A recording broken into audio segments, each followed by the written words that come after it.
What should a leader look for in its employees, his or her employees, to build a strong team?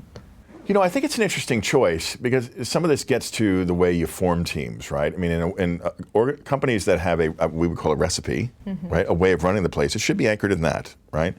So some places say, hey, we're a leadership factory. And what we do is we hire and grow leaders to a pretty common standard. They're almost homogenous. And we can deploy them against a problem or an opportunity with a reasonable assurance that they understand our approach to risk, our values, how we think about executing a plan, that kind of stuff, right? So there, it's the actual people are relatively plug and play. All you're in the business of is growing a big group. And so there it's, do you meet our standards and deployment? Others say, hey, no, you're getting it wrong. Talent is super rare. And there's really unique A talent. And we're going to go out and we're going to develop a brand that says we can go to the best places on the planet and get their best people. Right. Classic A talent thinking. That tends to show up a lot in professional services, tends to show up a lot like in heavy R&D kind of places, right? It's an approach. It's a very expensive approach.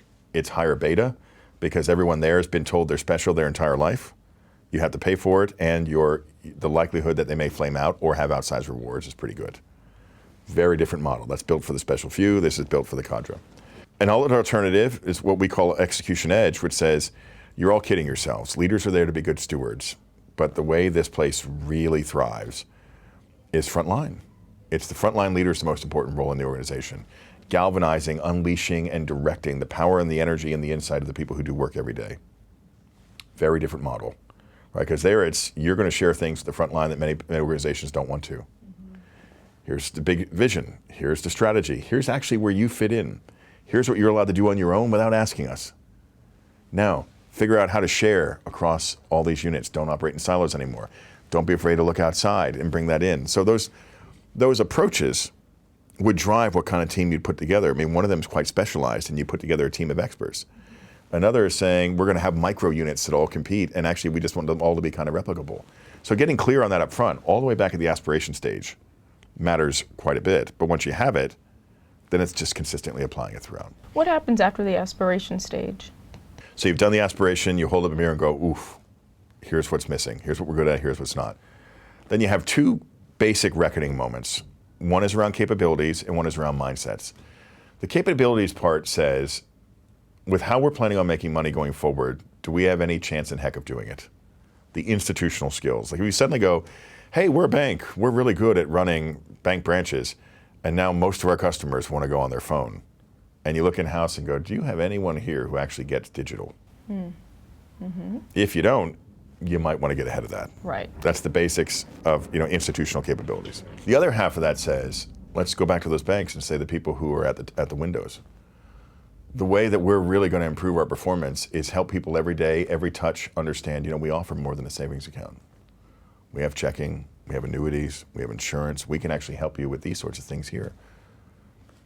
If you have people who've been raised to believe that when the customers come in, it's in and out, it's purely transactional, they will find it personally difficult to take 30 seconds to say, hey, did you know, I've noticed this pattern. Mm-hmm. Did you know we could do that for you? There's usually some barrier mindsets that get in the way on why an otherwise well-intended person doesn't do what seems obvious. You said that barrier mindset. Well, the short version is not allowed, can't, won't. Is not allowed, can't, and won't. Mm-hmm. So if you say you are the point of contact, well, call centers are just like this, right? Think about call centers. We don't just want you to run the expert system. We want you to understand what's going on with the customer. Right. And if we have a chance to help them, tell them. And you look at it and go, why is this not happening?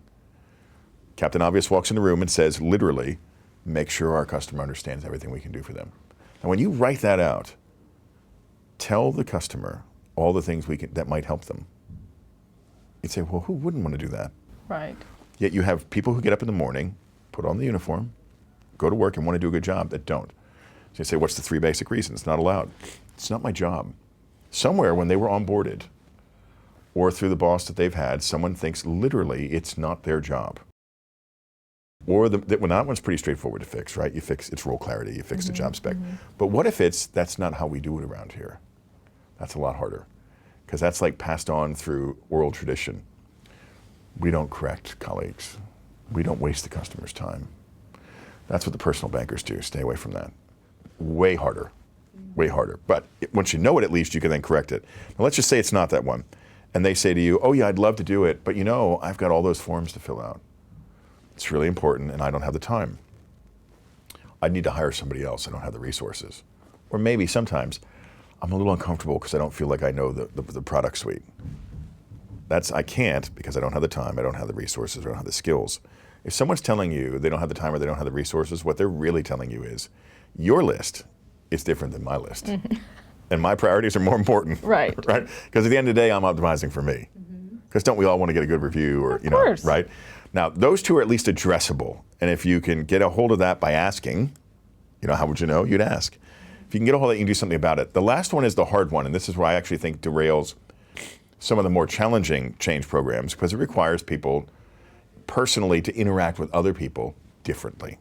Let's just say we said we'd like the performance to matter a little bit more, right? We're going to have less of us. We need each of us to pull our own weight. And we want to have conversations not once a year, but like once a week, once a month about how it's going. Honest conversations. How is it going? And you could have someone say, yeah, no, I'm not doing that. And now they're not going to tell you that directly. They'll just avoid doing it. And when you ask them about it, if you get them to be honest, and this requires a good leader who can actually create enough trust to say, I'm not going to hang you out. I really want to understand it. You'll get around things like, you're messing with my relationships, you're messing with my legacy, you're messing with my power, right? Places where knowledge is power. You call somebody to figure out something. Hey, how does this work? And then you say to that person, do you know what would be great for all of us was if you wrote that down and we put it on the web, that way everybody could benefit from it.